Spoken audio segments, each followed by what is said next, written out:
I'm chatting with a mental health specialist, Melissa Mashikori. Now, a lot of people have physical health goals. We're at Community Gym this morning, but mental health should not be overlooked. Melissa, what are some common mental health goals people have?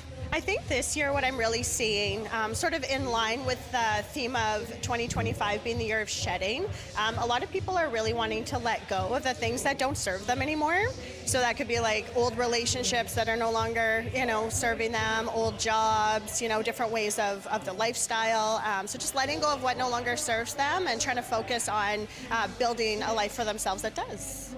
And what are some practical ways that people can start to do this?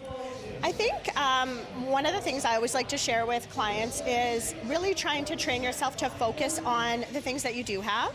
So coming from a place of gratitude, and that's really consciously pointing out the things that you have gratitude for every day, whether you make a mental note or write it down, because then what that does is it really helps you to notice those things throughout your day, and then it just becomes more and more apparent. So focusing on abundance rather than lacking is definitely a good way to start.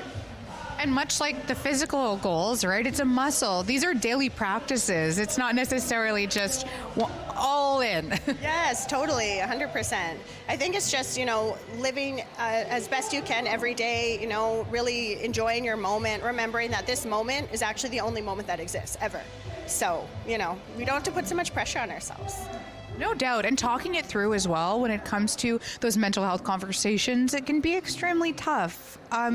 Why is just chatting about it so helpful?